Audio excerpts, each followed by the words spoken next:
छुट्टी का दिन था। बाजार की एक गली में कमलाबाई फल की टोकरी में मीठे रसीले पके हुए अमरूद बेच रही थी। उनकी दो बेटियां थीं, दोनों सोने जैसे अनमोल। बड़ी बेटी रिया शर्मा देश की बॉर्डर पर आर्मी में कैप्टन थी। छोटी बेटी प्रिया शर्मा इसी शहर की कलेक्टर थी। कमलाबाई को अपनी बेटियों पर बहुत नाज था। कोई पूछता तो सीना चौड़ा हो जाता। मुस्कुराकर कहती, एक देश की रखवाली करती है, दूसरी पूरे जिले की। लेकिन अमरूद बेचने की बात वो कभी बेटियों को नहीं बताती। सब ठीक ठाक चल रहा था।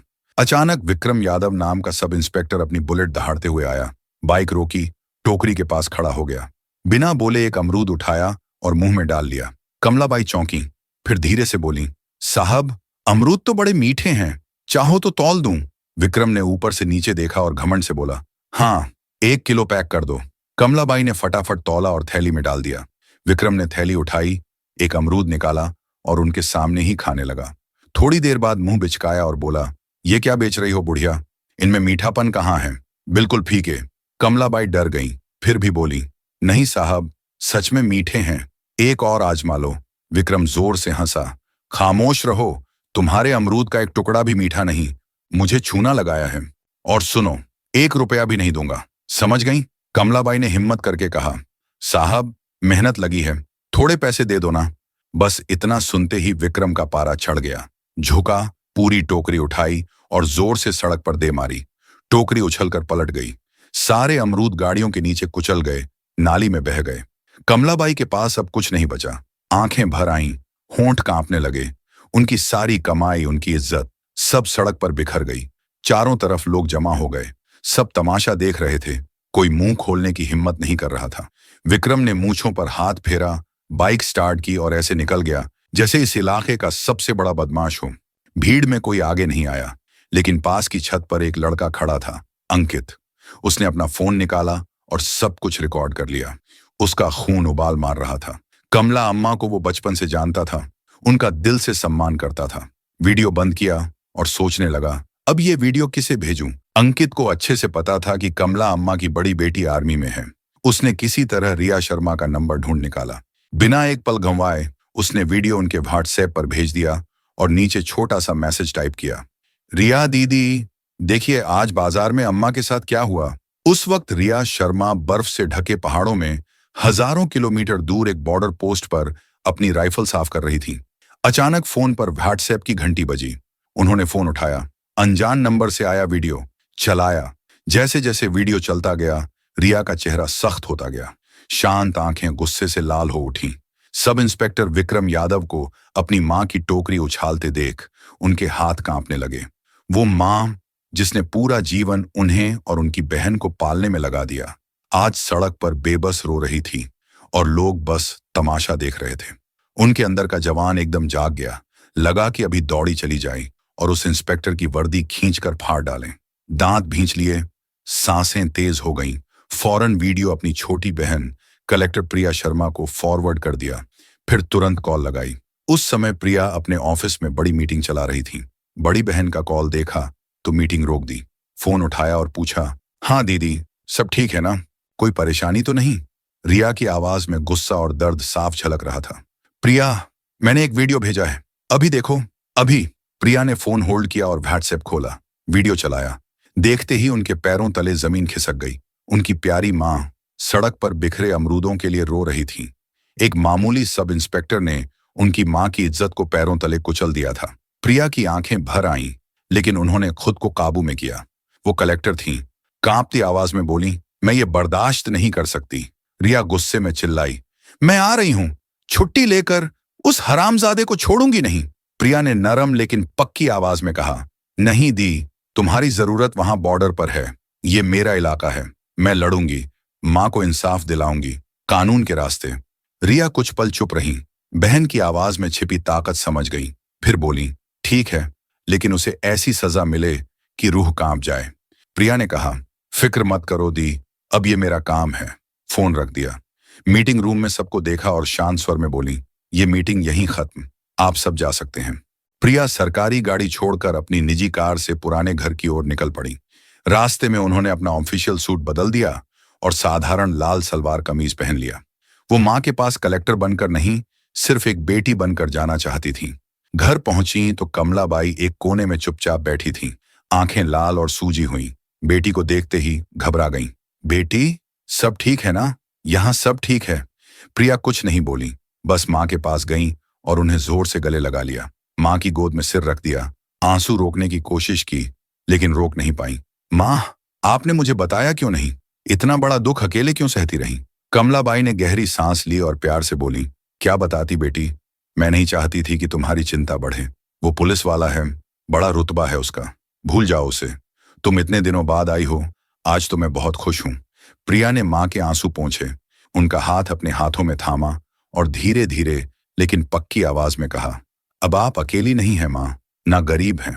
आपकी बेटी इस पूरे जिले की मालकिन है। मैं कसम खाती हूं, जिसने भी आपके साथ बदतमीजी की है उसे इसका पूरा हिसाब देना पड़ेगा। आपका खोया सम्मान मैं वापस लाकर रहूंगी। कमलाबाई ने बेटी की आंखों में वो चमक देखी, वो आत्मविश्वास देखा। उस रात प्रिया ने पूरी योजना बना ली। उन्हें पता था कि अगर कलेक्टर बनकर थाने गईं तो सारे पुलिस वाले उनके पैरों पर गिर पड़ेंगे और असली गुनहगार कभी रंगे हाथों नहीं पकड़ा जाएगा। नहीं, उसे तो सबक सिखाना था, सही तरीके से। अगली सुबह उन्होंने सादा पीला सलवार कमीज पहना और अपने सबसे भरोसेमंद अधिकारी एसडीएम राजेश को फोन घुमाया। राजेश, मैं तुम्हें एक बहुत जरूरी काम सौंप रही हूं। ये बात सिर्फ हम दोनों के बीच रहेगी। राजेश ने तुरंत कहा। जी मैडम, बोलिए, क्या आदेश है? मैं सादे कपड़ों में कोतवाली थाने जा रही हूं। तुम एएसपी, डीएसपी और बाकी बड़े अफसरों को लेकर ठीक 2 घंटे बाद थाने पहुंचना। मेरे इशारे तक कुछ मत करना, समझे? राजेश ने फौरन जवाब दिया। जी मैडम, बिल्कुल, जैसा आप कहें। प्रिया ने फोन रख दिया। अब खेल शुरू होने वाला था। उन्होंने दुपट्टा चेहरे पर डाला, साधारण सलवार कमीज में एक आम नागरिक दिख रही थी। कार से कोतवाली थाने पहुंची। थाने का माहौल बिल्कुल वैसा ही था जैसा सोचा था। एक कांस्टेबल कुर्सी पर खर्राटे ले रहा था। सब इंस्पेक्टर विक्रम यादव और थानेदार संजय मेहता चाय पीते हुए जोर जोर से हंस रहे थे। प्रिया डरते डरते उनकी टेबल के पास गई। जी, मुझे एक शिकायत लिखवानी है। थानेदार संजय ने ऊपर से नीचे देखा और बोला, क्या हुआ बेटी, किसने परेशान किया? कल बाजार में सब इंस्पेक्टर विक्रम तुरंत सतर्क हो गया। प्रिया की तरफ घूर कर देखने लगा। कौन सब इंस्पेक्टर? नाम क्या है तेरा और किसकी बात कर रही है तू? प्रिया ने डरते हुए लहजे में कहा। जी, आप ही थे ना, कल आपने बाजार में एक बुजुर्ग औरत की अमरूद की टोकरी सड़क पर फेंक दी थी। मैं उनकी बेटी हूं। ये सुनते ही विक्रम और संजय जोर जोर से हंस पड़े। अरे वाह, तो तू उस बुढ़िया की बेटी है? विक्रम हंसते हुए बोला। तो क्या हुआ, सड़क पर कचरा फैलाएगी तो थप्पड़ पड़ेगा ना। चल हट यहां से, भाग जा। प्रिया ने हिम्मत जुटाई और डरते हुए भी साफ आवाज में कहा, लेकिन यह गलत है, बिल्कुल गैर कानूनी है। आपने अपनी वर्दी का गलत इस्तेमाल किया है। थानेदार संजय गरज उठा। अरे, ज्यादा कानून की बातें करेगी तो अभी जेल में डाल दूंगा तुझे। सरकारी काम में रुकावट डालने का जुर्म है ये, निकल यहां से। प्रिया हिली तक नहीं, वहीं खड़ी रही और बोली, नहीं, एफआईआर लिखवाए बिना मैं कहीं नहीं जाऊंगी। बहस जोर पकड़ती जा रही थी। तभी एक महिला कांस्टेबल हांफती दौड़ती हुई आई। सर, मंत्री हरिप्रसाद वर्मा थाने आ रहे हैं। हरिप्रसाद वर्मा का नाम सुनते ही विक्रम और संजय के चेहरे का रंग उड़ गया। हरिप्रसाद वर्मा जिले के सबसे बड़े और रसूखदार नेता थे। पुलिस वाले उनके एक इशारे पर नाचते थे। दोनों कुर्सी से ऐसे उछले जैसे करंट लग गया हो। संजय चिल्लाया, जल्दी गेट खोलो, साफ सफाई करो। दोनों गेट की तरफ ऐसे भागे जैसे कोई बहुत बड़ा आदमी आ रहा हो। बाहर सफेद सफारी कार रुकी। हरिप्रसाद वर्मा सफेद कुर्ता पायजामा पहने उतरे। अंदर आते ही मजाकिया लहजे में बोले, कैसे हो यादव, सब ठीक ठाक? कोई मुर्गा फंसा तो नहीं आज? विक्रम और संजय हाथ जोड़कर मुस्कुराने लगे। जी सर, सब आपकी कृपा से है। आइए ना, बैठिए। लेकिन तभी हरिप्रसाद की नजर कोने में खड़ी प्रिया पर पड़ी। उनकी मुस्कान एक पल में गायब हो गई। माथे पर पसीना छूट आया। वो तेजी से आगे बढ़े, प्रिया के सामने हाथ जोड़कर खड़े हो गए, सिर झुका लिया। नमस्ते महोदया, आपको तो मुझे पहले बुला लेना चाहिए था, मैं खुद चला आता। आवाज में घबराहट साफ थी। विक्रम और संजय की आंखें फटी की फटी रह गईं। ये क्या हो रहा है? विक्रम ने संजय से फुसफुसाते हुए पूछा। ये तो उस बुढ़िया की बेटी है। मंत्री जी इसके सामने हाथ क्यों जोड़ रहे हैं? संजय भी डर से कांप रहा था। ये लड़की, ये कौन है भाई? हरिप्रसाद वर्मा, जिनके सामने पूरा जिला सिर झुकाता था, आज एक साधारण सी लड़की के आगे नतमस्तक थे। इतने में बाहर गाड़ियों के रुकने की तेज आवाजें आईं। एक के बाद एक लाल बत्ती वाली गाड़ियां उन थाने के सामने रुकने लगी। एसपी, डीएसपी, एसडीएम और जिले के तमाम बड़े आईएएस आईपीएस अफसर उतरे और तेज कदमों से थाने में घुसे। सब चुपचाप प्रिया के पीछे लाइन में खड़े हो गए, जैसे कोई सीनियर अफसर को सैल्यूट कर रहे हों। थाने में अचानक सन्नाटा छा गया। विक्रम और संजय पत्थर की मूर्तियां बन गए। उनकी त्वचा सूख गई, माथे पर पसीने की बूंदें चमकने लगीं। तभी डीएसपी आगे बढ़े और विक्रम को घूरते हुए बोले, सब इंस्पेक्टर साहब, सम्मान से खड़े हो जाइए। आप जिले की कलेक्टर मैडम प्रिया शर्मा के सामने हैं। कलेक्टर मैडम, ये दो शब्द थाने में बम की तरह फटे। विक्रम और संजय के पैरों तले जमीन खिसक गई। लगा जैसे कानों में गर्म लोहा डाल दिया गया हो। वो प्रिया की तरफ देखने लगे, जिसे अभी बुढ़िया की बेटी कहकर भगा रहे थे। प्रिया की आंखों में अब आम लड़की का डर नहीं था, बल्कि एक कलेक्टर का पूरा गुस्सा और रौब झलक रहा था। शांत लेकिन ठंडी आवाज में बोली, सब इंस्पेक्टर विक्रम यादव और थानेदार संजय मेहता, आप दोनों की रूहें कांप रही होंगी। आपको अभी के अभी सस्पेंड किया जाता है। फिर आदेश दिया, एसडीएम साहब, एक आम नागरिक का अपमान करने और ड्यूटी में लापरवाही के जुर्म में इन दोनों को गिरफ्तार किया जाए। विभागीय जांच भी शुरू होगी। डीएसपी ने इशारा किया। साथियों ने आगे बढ़कर दोनों की बेल्ट और टोपी उतार दी। जो कल तक शेर बनकर घूम रहे थे, आज बिल्ली की तरह सिर झुकाए खड़े थे। तभी हरिप्रसाद वर्मा घबराते हुए बोले, महोदया, गलती हो गई। ये भोले लोग हैं, मैं समझा दूंगा, माफ कर दीजिए। प्रिया ने मुड़कर उन्हें ऐसी नजर से देखा कि वो कांप उठे। मंत्री जी, भोले नहीं हैं ये, वर्दी में छिपे हुए गुंडे हैं, और समझाने की बात अब कानून करेगा। बेहतर होगा आप इस मामले से दूर रहें, वरना जांच आप तक भी पहुंच जाएगी। हरिप्रसाद का चेहरा सफेद पड़ गया। उन्हें समझ आ गया कि इस नई कलेक्टर से पंगा लेना आसान नहीं।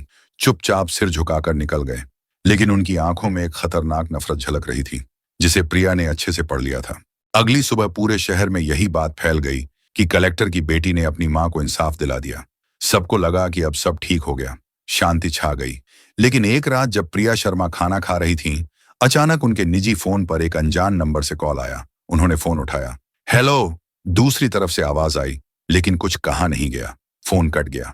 हरिप्रसाद वर्मा इतनी आसानी से हार मानने वाले नहीं थे। ये जंग अभी खत्म नहीं हुई थी, अब हालात और भी खतरनाक होने वाले थे। प्रिया को सिर्फ मां की इज्जत की नहीं, अपनी और मां की जान की भी फिक्र सताने लगी। उन्होंने फौरन डीएसपी को फोन लगाया और कहा कि मां के घर के आसपास 2 पुलिस वाले तैनात कर दिए जाएं। मां को डराना नहीं चाहती थी, लेकिन रिस्क भी नहीं लेना था। अगले कुछ दिन शांति से गुजर गए। प्रिया को लगा कि शायद उनकी सख्त चेतावनी काम कर गई और हरिप्रसाद पीछे हट गया। लेकिन ये तो तूफान से पहले की खामोशी थी। एक सुबह कमलाबाई फिर बाजार में अपनी अमरूद की टोकरी लेकर बैठी थी। अचानक 3 पुलिस जीपें वहां आकर रुकीं। उनमें से एक नया इंस्पेक्टर उतरा, जिसे प्रिया कभी देखी नहीं थी। उसने टोकरी की तरफ इशारा करते हुए जोर से कहा, हाँ जी, हमें खबर मिली है कि इन अमरूदों के नीचे नशीला पदार्थ छिपाकर बेचा जा रहा है। तलाशी लो। लोग कुछ समझ पाते उससे पहले ही एक सिपाही ने अमरूद हटाए और नीचे से नशीले पदार्थ का पैकेट निकालकर चिल्लाया, मिल गया साहब, बाजार में ड्रग्स बिक रहा था। चारों तरफ कानाफूसी शुरू हो गई। अरे देखो तो, कलेक्टर की मां ड्रग्स बेचती है। कमलाबाई सदमे में आ गई। रोते हुए बोली, नहीं साहब, ये मेरा नहीं है, किसी ने फंसाया है मुझे। लेकिन किसी ने सुनी नहीं। पुलिस ने जबरदस्ती उन्हें जीप में बिठाया और ले गई। खबर शहर में जंगल की आग की तरह फैल गई। टीवी चैनलों पर ब्रेकिंग न्यूज चलने लगी। कलेक्टर प्रिया शर्मा की मां को नशीले पदार्थ बेचने के आरोप में गिरफ्तार कर लिया गया। ये हरिप्रसाद वर्मा की सबसे खतरनाक चाल थी। प्रिया पर सीधा हमला नहीं किया, बल्कि उनकी सबसे बड़ी ताकत और कमजोरी, उनकी मां पर वार किया। प्रिया एक अजीब दुविधा में फंस गई। अगर वो अपनी पावर इस्तेमाल करके मां को छुड़ाती तो उन पर पद का दुरुपयोग का इल्जाम लगता, और अगर चुप रहती तो बेकसूर मां जेल में सड़ती रहती। दफ्तर में फोन की घंटियां नहीं रुक रही थीं। मीडिया, मंत्री, बड़े अफसर सब जवाब मांग रहे थे। तभी बड़ी बहन रिया का फोन आया। उनकी आवाज गुस्से और बेचैनी से भरी थी। प्रिया, ये क्या हो रहा है? मैं अभी आ रही हूं। उस हरिप्रसाद को जिंदा नहीं छोड़ूंगी। प्रिया ने गहरी सांस ली और शांत लेकिन मजबूत आवाज में कहा, नहीं दी, तुम्हें आने की जरूरत नहीं। अगर हम भी गलत रास्ता अपनाएंगे तो उनसे क्या फर्क रह जाएगा? ये लड़ाई अब कानून से लड़ी जाएगी और हम जीतेंगे। प्रिया ने तुरंत प्रेस कॉन्फ्रेंस बुला ली। हॉल में मीडिया का हुजूम था। कैमरों की चकाचौंध आंखों में पड़ रही थी। उन्होंने माइक थामा और साफ साफ कहा, मैं जानती हूं आप सब क्या सोच रहे हैं। मेरी मां पर बहुत गंभीर आरोप लगे हैं, लेकिन कानून सबके लिए बराबर है, चाहे वो आम आदमी हो या कलेक्टर की मां। इसलिए मैं इस केस से खुद को पूरी तरह अलग कर रही हूं, ताकि जांच पर कोई असर न पड़े। एसपी एक स्पेशल टीम बनाकर निष्पक्ष जांच करेंगे। मुझे हिंदुस्तान के कानून पर पूरा यकीन है। दूध का दूध और पानी का पानी होकर रहेगा। हरिप्रसाद वर्मा ये सुनकर हैरान रह गए। उन्हें लगा था कि प्रिया घबरा कर कोई गलत कदम उठाएंगी, लेकिन प्रिया ने बहुत समझदारी से खुद को जांच से दूर कर लिया। लेकिन प्रिया सिर्फ कानून पर भरोसा नहीं कर रही थी। उन्होंने अंकित को फोन मिलाया, वही लड़का जिसने पहला वीडियो बनाया था। अंकित, मुझे तुम्हारी मदद चाहिए। तुम बाजार में रहते हो, वहां जो भी हो नजर रखना। पता लगाना कि उस दिन मां की टोकरी के पास कौन आया गया। कोई भी शक की बात, कोई नया चेहरा, मुझे हर छोटी बड़ी खबर चाहिए। अंकित तुरंत तैयार हो गया।